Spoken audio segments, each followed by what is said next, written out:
સૌપ્રથમ સમાચારની માહિતી મેળવીએ તો ગુજરાતને 109 કરોડની ભેટ આપવામાં આવી રહી છે।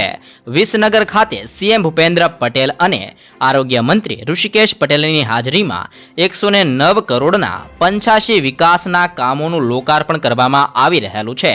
સીએમ અને આરોગ્ય મંત્રીએ વિસનગરથી 58 એમ્બ્યુલન્સને લીલી ઝંડી બતાવી છે। સાથે જ આરોગ્યની સુખાકારીની અંદર વધારો કરવા માટે સરકારે નવી 58 એમ્બ્યુલન્સને વિસનગરને ભેટ આપી છે। સાથે જ આયોજિત સમારંભની અંદર 109 કરોડના 85 વિકાસ પ્રકલ્પોનું ભૂમિપૂજન અને લોકાર્પણ પણ કરવામાં આવી રહેલું છે। એટલે કે ગુજરાતની અંદર 109 કરોડની ભેટ આપવામાં આવી રહી છે, જેમાં ગુજરાતનો વિકાસ થાય તેવી પ્રવૃત્તિ કરવામાં આવશે, જેવી પણ ભેટ ગુજરાત માટે સીએમ ભૂપેન્દ્ર પટેલ દ્વારા આપવામાં આવી રહેલી છે।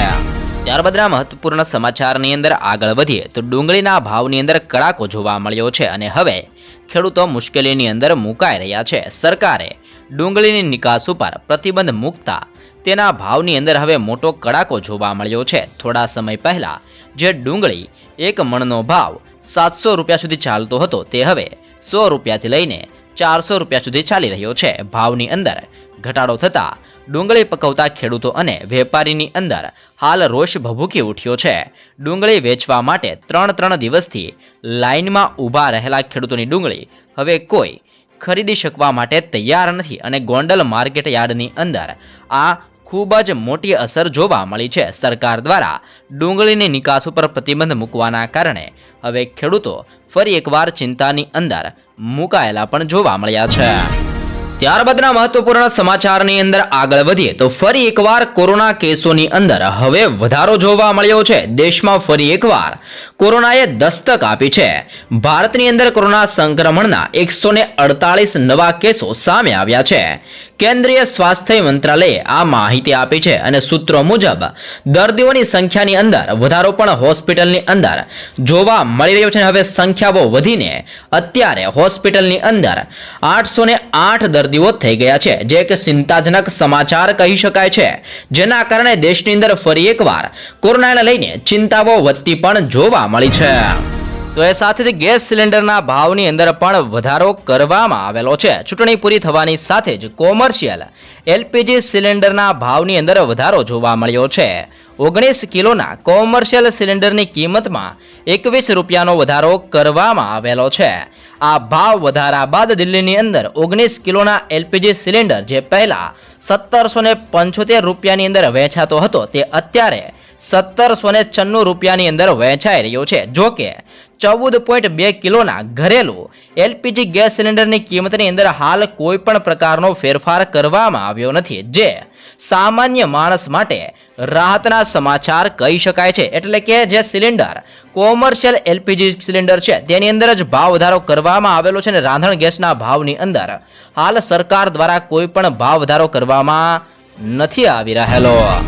ત્યારબાદના મહત્વપૂર્ણ સમાચારની અંદર આગળ વધીએ તો યુપીઆઈ પેમેન્ટ્સ યુઝર્સ માટે મહત્વના સમાચાર સામે આવ્યા છે। તમામ બેંકો ફોનપે અને ગૂગલ પે જેવી થર્ડ પાર્ટી એપ ઉપર નિષ્ક્રિય રહેલી યુપીઆઈ આઈડીને બંધ કરવા જઈ રહી છે। નેશનલ પેમેન્ટ્સ કોર્પોરેશન ઓફ ઇન્ડિયાએ તમામ બેંક અને થર્ડ પાર્ટી એપ્સને એવા આઈડી બ્લોક કરવા માટે નિર્દેશ આપ્યો છે કે જેમાં 1 વર્ષથી કોઈ પણ પ્રકારનો વ્યવહાર થયો નથી અને આ માટે એનપીસીઆઈએ 31મી ડિસેમ્બર સુધીનો સમય આપ્યો છે, જેથી કોઈ પણ સંજોગોની અંદર આ તારીખ પહેલા તમારું યુપીઆઈ આઈડી સક્રિય કરી રહેવું। એટલે કે તમે કોઈ પણ થર્ડ પાર્ટી એપ્લિકેશનની અંદર યુપીઆઈ આઈડી બનાવેલું છે ને એક પણ વાર હજી પણ ટ્રાન્ઝેક્શન કર્યું નથી તો એકવાર ટ્રાન્ઝેક્શન કરી લેવું, જેથી કરીને તમારું યુપીઆઈ આઈડી બંધ ન કરવામાં આવે। તે માટે યુપીઆઈ પેમેન્ટ્સ માટે આ મહત્વપૂર્ણ સમાચાર પણ કહી શકાય છે।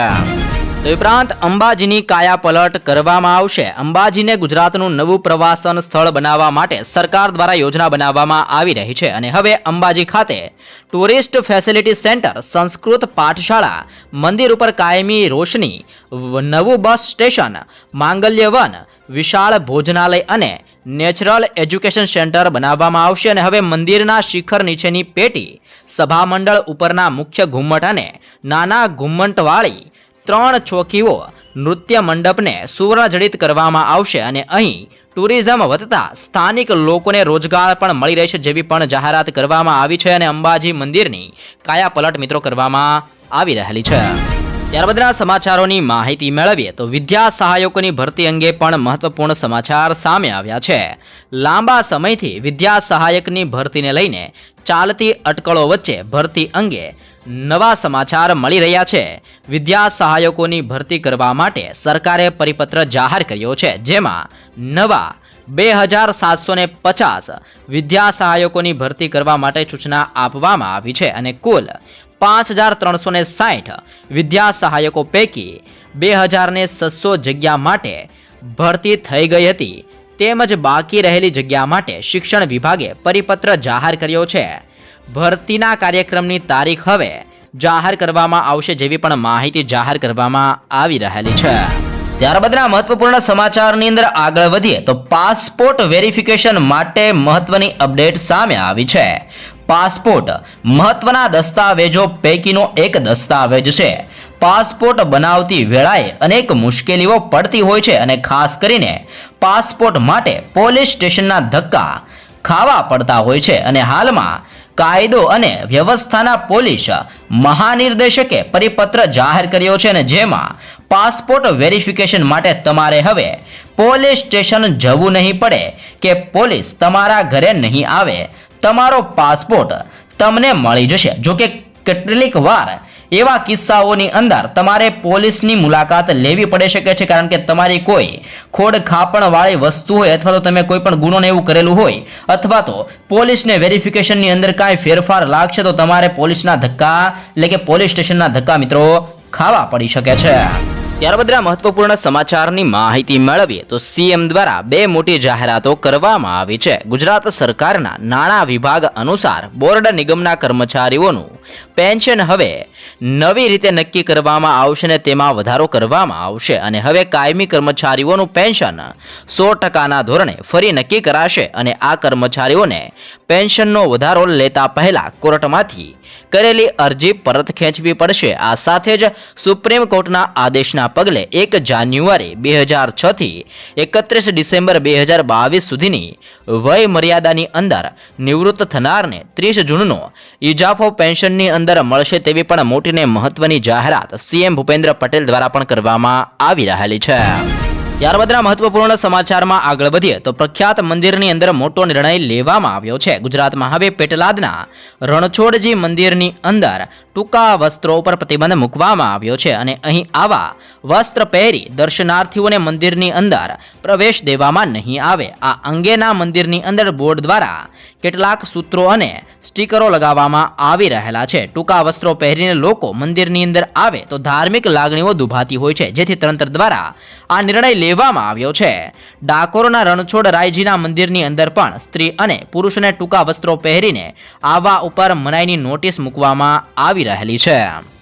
તો એ ઉપરાંત નકલી ઘી બનાવતી ફેક્ટરી પણ હાલ ઝડપાઈ આવી છે. બનાસકાંઠાની અંદર ડીસાની અંદર નકલી ઘી બનાવતી ફેક્ટરી ઝડપાઈ આવી છે.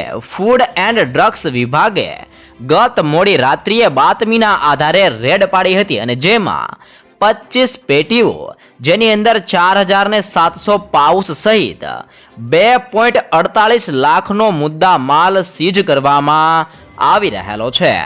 મહત્વનું છે કે શુદ્ધ ગાયના ઘીના નામે નકલી ઘી બનાવતા લોકો આરોગ્ય સાથે છેડાછાડી કરતા હોય છે, જેની જાણ ફૂડ અને ડ્રગ્સ વિભાગને થઈ હતી, જેને જોતા બાતમીના આધારે રેડ પાડવામાં આવી હતી અને જેની અંદર 2.48 લાખ રૂપિયાનો મુદ્દા માલ હાલ જપ્ત કરવામાં આવી રહેલો છે ને હાલ નકલી ચીજ વસ્તુઓના વેપાર કરતા લોકોની અંદર ફફડાટ પણ જોવા મળ્યો છે ને દિવસે બજારની અંદર અનેક નવી અને બનાવટી વસ્તુઓ કે જે નકલી હોય છે જેનું વેચાણ પણ હવે ધીમે ધીમે રાજ્યની અંદર વધતું જોવા મળી રહેલું છે.